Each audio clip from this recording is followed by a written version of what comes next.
All right, so we're going to go ahead and get started. I do have to apologize for camera quality, sound quality. This is my first time doing a video with the program that I'm using, so do forgive me. I hope that you can read the whiteboard. I'll try to say everything as clear as I can in case you can't actually read the whiteboard.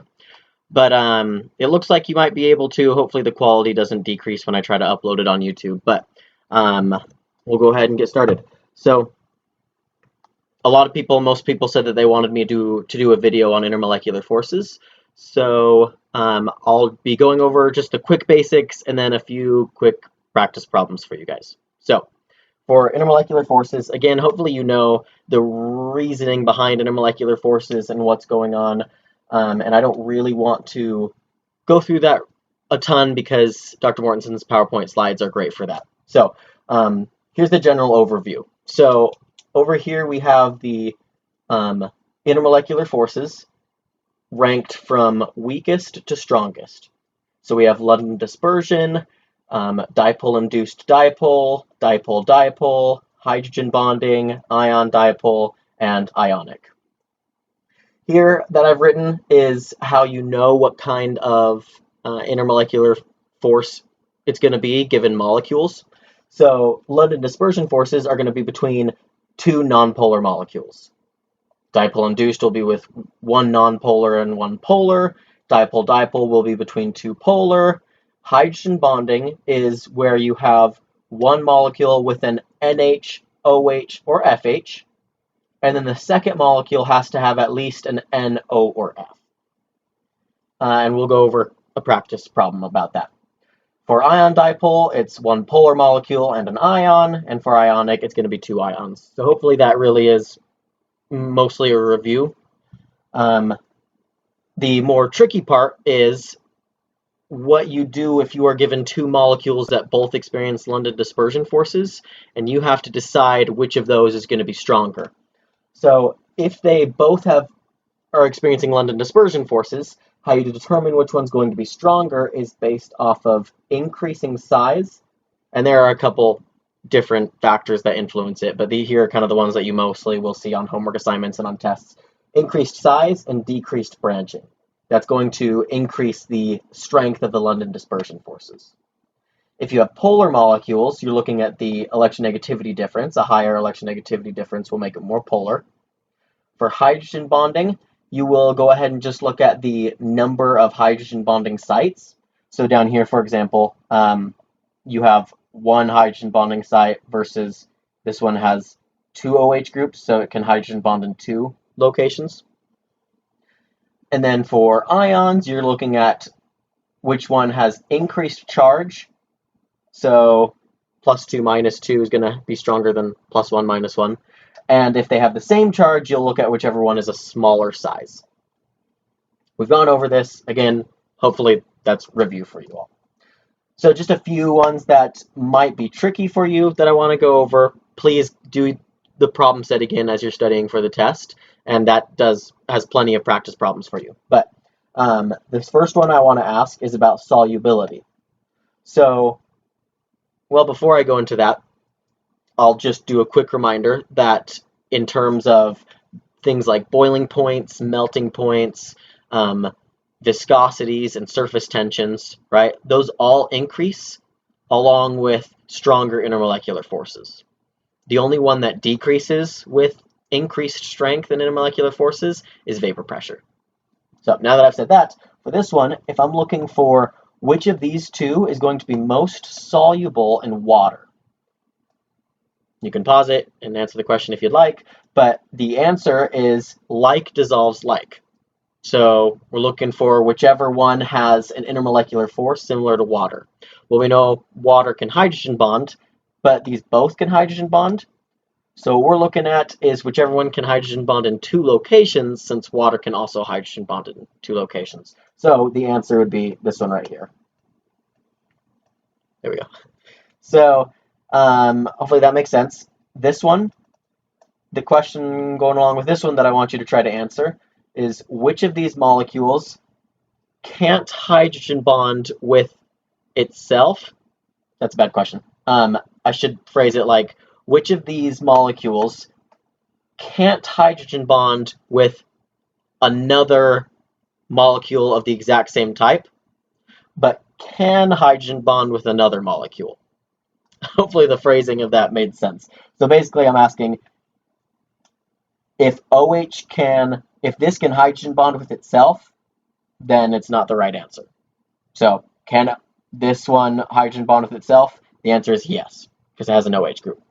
Can this one hydrogen bond with itself? The answer is yes, because it has an NH group, right, up here. But can this molecule hydrogen bond with itself? It can't, because although it has hydrogens, it does not have a hydrogen bonded to an oxygen. So this can't hydrogen bond with itself. But it could potentially hydrogen bond with another molecule, like water. Because again, right up here, it has an oxygen, and if we had another molecule with an OH group, then it could hydrogen bond with that. We talked about that in recitation. Hopefully that made sense. It was kind of hard to phrase that question, but you can let me know if you have any questions about that. All right, and for this third one, anything can pretty much go along with this. I mostly wrote these three down to make sure you remember how to do Lewis dot structures. So if you can do the Lewis dot structures for these three, then you'll be good. The question can be rank them in order of increasing boiling point. And now that I'm asking that question, though, these two would be difficult to differentiate because BF3 and CO2 both are experiencing London dispersion forces. And so you would want to look at the size, and it's a little difficult with these two. You probably wouldn't be asked a question like that. Maybe they would say, of these three molecules, which one is experiencing dipole-dipole interactions? So your answer would be this one. I'm not going to draw the Lewis structures because I don't want this video to go too long, but make sure you know how to do simple Lewis structures like for these ones and be able to answer questions like that. Which of these is experiencing London dispersion forces, or which of them are experiencing dipole-dipole interactions? So that's all for intermolecular forces. Hopefully that was okay for everyone. So now I'm going to make myself smaller.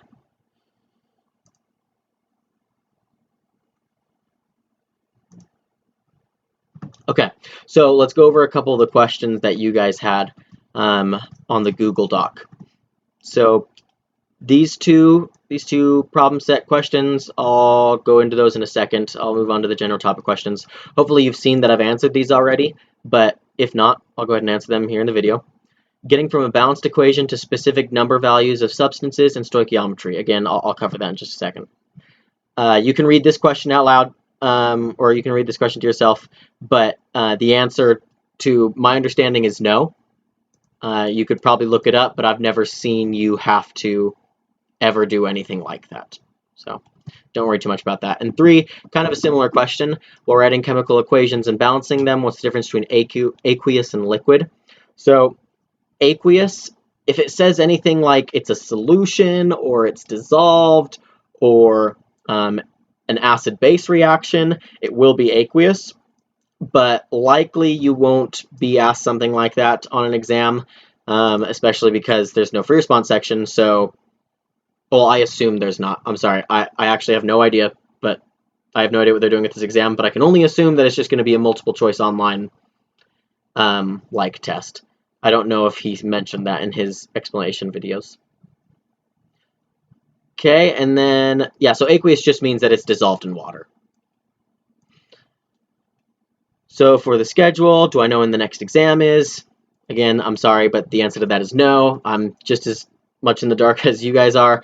However, in terms of previous exams, the content went all the way up to empirical formulas, which means that his last video covered limiting reactants. So to my understanding, that means that his next video will cover empirical formulas, and that should be the last stuff for the exam. So if it's the weekend, he might cover it on Monday, and it might open on Wednesday. But that's just my best guess. I don't have much more for you there. All right, so I'm just going to quickly erase my whiteboard so I can write up anything else that I need to when answering the rest of these questions. Okay, so going from a balanced equation to specific number values, we'll kind of be hopefully answering that as we just go through some of these questions right here. Okay, let's open up the problem set. This is problem set 29. Make sure you do 30. To be honest, problem set 29 and 30, they have some really, really difficult questions. I mentioned this before, but I think that this exam is going to be a lot simpler than the questions that you're getting on this, on these homework assignments. However, when we're looking at problem set 29, I think some really good ones to do. Here in the beginning ones, you have a lot of balancing practice. I don't think you'll be given anything too crazy in terms of balancing on the test. So don't worry too much about that. But make sure you know how to balance reactions.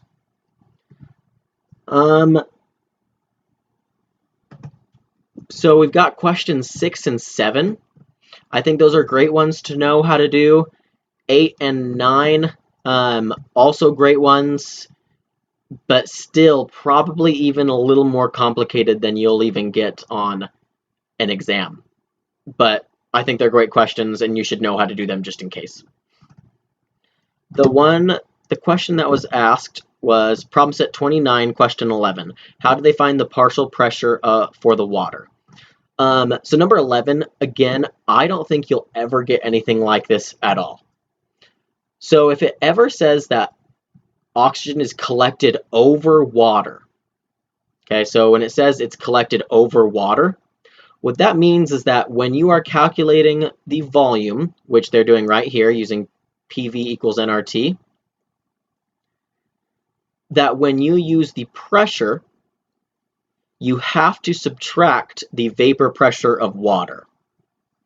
Only if it's collected over water. And again, I really don't think you're going to get a question like this on the exam, but that's why they did it here and not, for example, here. So you only subtract the vapor pressure of water if it is collected over water. And again, the question was, how did they find that value? And the answer is it was a mistake on here, and they should have just given it to you. So that's a mistake on the part of the problem set.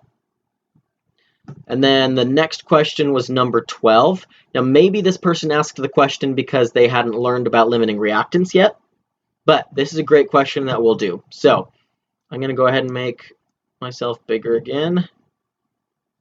Hopefully that doesn't freeze the video. It was freezing the video last time I was trying to do this. Okay, so let's say we have H2 plus O2 yields H2O. The first thing we want to do, always, is make sure that you balance the equation or the reaction. So we know we have 2 hydrogens on the right side, 2 hydrogens on the left side. That's good. We have 2 oxygens here, so I want 2 oxygens here, so I'm going to add a 2 there. But now I have 4 hydrogens, so I'll also need a 2 there. Okay, so this is my balanced equation. Now the question asked, I'm sorry, I need to look at the question again. The question asked, suppose you have a mini rocket and access to 2.5 liters of oxygen gas and 4 liters of hydrogen gas. So we have 2.5 liters of oxygen gas and 4 liters of hydrogen gas. Okay, so now what it's asking is if we use up as much of our gas as possible, how many liters of H2O will we produce? So whenever, and generally we're given masses, but whenever we're given values for both of our reactants, we always have to find the limiting reactant. That's a really important concept. Always, you have to find your limiting reactant if they give you values for both of the reactants. Now, sometimes it says oxygen is in excess. Well, if it's in excess, that means it's not the limiting reactant, so you don't need to worry about that. But if they give you the values, you have to find the limiting reactant. I know there's several different ways to solve for the limiting reactant. This is the way that I always like to do it. So if you are ever given values for both reactants, I convert them. In this case, we only have one product, but if we had two products, you have to convert these to the values for one of the products. And whichever one is smaller, that will come from the one that was our limiting reactant. So let me take the question that was on the Google Doc for a quick second. It was asked, how do we get from a balanced equation and using the stoichiometry to actual values? So what we can do is, and generally we're given grams. So just really quick, let's pretend like we're in grams. So let's say I had 10 grams of H2 and 10 grams of O2. So what I'll want to do here is I want to convert both of these to either moles or grams of H2O. You only need to go to moles, but often the question requires you to go to grams anyway, so oftentimes I just like to go all the way to grams, but you can either go to moles or grams. It won't matter, just to find the limiting reactant. So, like I said, we will have to start with our 10 grams of H2, and we're going to do dimensional analysis here, right? So 10 grams of H2, I need to convert it to moles because these numbers are in moles. 2 moles of H2 plus 1 mole of O2 yields 2 moles of H2O. So there's 10 grams of H2, and there are, and I'm going to round, 2 grams of H2 in 1 mole of H2. Now that I'm in moles of H2, I can use my balanced reaction to get from this number to, or that unit to this unit. So how many moles of H2 do I have in the reaction? 2 moles of H2 for every 2 moles of H2O. I do that on my calculator. In this case, it would be 10 divided by 2, which is 5, times 2 over 2, which is just 5. And I'd get 5 moles of H2O. I'm going to do the same thing for O2, where I'm going to start with 10 grams of O2, and I'm going to convert to moles of H2O. So whichever one of these numbers is smaller, so I'll just do it real quick. So this one I said was going to be 5 moles. I hope I don't mess up here. 5 moles of H2O. And this one, if we're starting with 10 grams, would go, I'll just do it real quick. I should be able to do this in my head, but you guys all know I'm bad at math. So we have 10 grams of O2. Oh, there's, never mind. There's no way I was going to be able to do this in my head. There's 16 grams in oxygen, so there's 32 grams of O2 for every 1 mole of O2. And then, in every 1 mole of O2,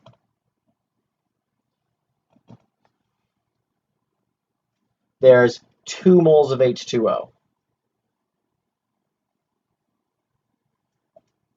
You guys will all just judge me if I try to do that in my head, so I'm not going to do it in my head because I'll get the answer wrong. But whatever we get here for this answer, we compare it to this. Whichever number is smaller means that that was from our limiting reactant.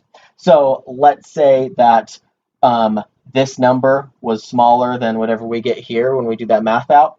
That means that H2 is our limiting reactant. Hopefully that made sense, that process of finding the limiting reactant. Now, we're almost always working with grams. However, there's a trick if you're given volume. If you are given volume, as long as the temperature and pressure and are being kept constant, so I think in this one it said that it was at STP, as long as that's being held constant, we can use the volume ratios as if they were mole ratios.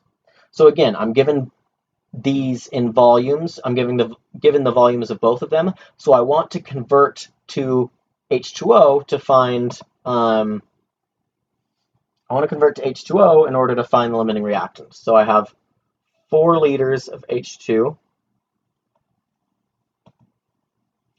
and for every 2 liters of H2, because I'm going to use that trick that I can just pretend like those are my mole ratios, but for liters.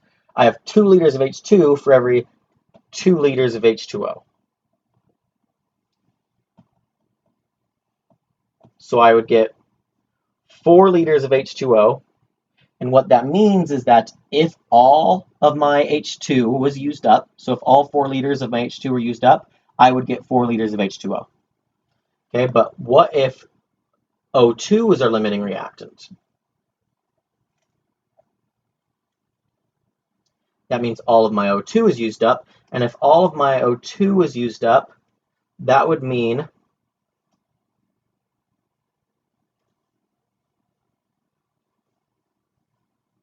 that we would end up with 5 liters of H2O. So, which one is smaller? This one. That means that H2 is our limiting reactant, meaning that's the one that's going to be all used up. So, when 4 liters of H2 are used up, we will end up with 4 liters of H2O. And I'm pretty sure that was the answer to that question. Yep, you can see it right there.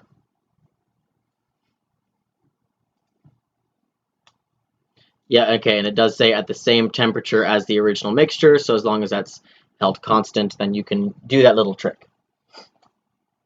Okay, hopefully that made sense. I'm trying to think if there was another question on here that I needed to answer. Nothing on there. Let me double check my notes real quick. Oh, okay, there's 2 more things that I want to go over, and then that'll be it for this video. So this whole concept of being able to use these mole ratios to go from our reactants to our products, I want you all to remember that we can go backwards too. It's not just one way. We can say instead, if I have excess O2, how many grams of H2 will I want as my reactant if O2 is in excess? How many grams of H2 will I need in order to produce 10 grams of H2O? So same exact concept. Doesn't matter if we're starting here. We can go backwards. So I can start with 10 grams of H2O.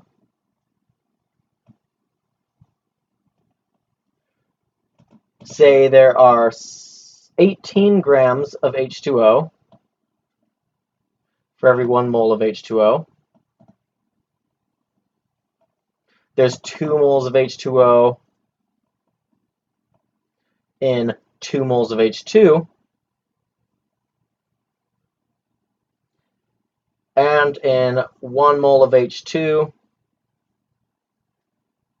there's 2 grams of H2. And now I am in my units of where I want to be, where I was asked how many grams of H2 would I want in order to produce that much. Recognize that you can go back and forth, or you can go from one reactant to another reactant. Those mole-to-mole ratios in a reaction allow you to go back and forth between the reaction, depending on what you're given and what you're wanting to end up with. The last thing that I just quickly want to touch on is percent yield. So what that means is it's the actual yield divided by the theoretical yield. And what we have going on there is the only way you can answer that question is if in the question they gave you the actual yield. What you're able to calculate is the theoretical yield. So for example, not in this one, but when we were given the liters or grams of both of these, we could figure out how many grams or liters of H2O would be produced. Again, what that tells us is the theoretical yield, what we should be theoretically getting. But the percent yield is equal to the actual yield over the theoretical yield. So they would have to give you the actual yield in order to actually calculate the percent yield. And it will always be a smaller number because, well, I guess not always, but it should be a smaller number because in the lab, you know, there are problems. Maybe for some reason the reaction doesn't go all the way to completion, and so it will always be a percent that, it should always be a percent that's less than 100. And I think that is everything that we've covered so far. I wrote some notes, but I think I did cover everything. Yeah, okay, cool. So hopefully you guys found that to be helpful. Again, I will be doing this as much as you guys want me to.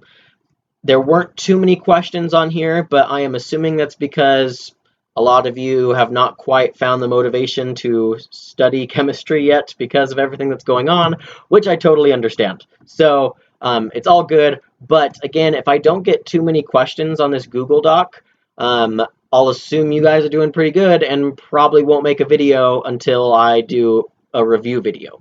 So in order to get videos from me, you do have to do the homework and try to figure out what you're not understanding in order to so that you can ask questions or throw the specific problems that you would like me to do in a video. So just let me know if you have any questions individually that you think can be easily answered. Again, you can always text me or call me and let me know. But I think that's all I've got for you guys. So hopefully you're all doing well, and you'll hear back from me whenever I decide to do another video, probably sometime next week.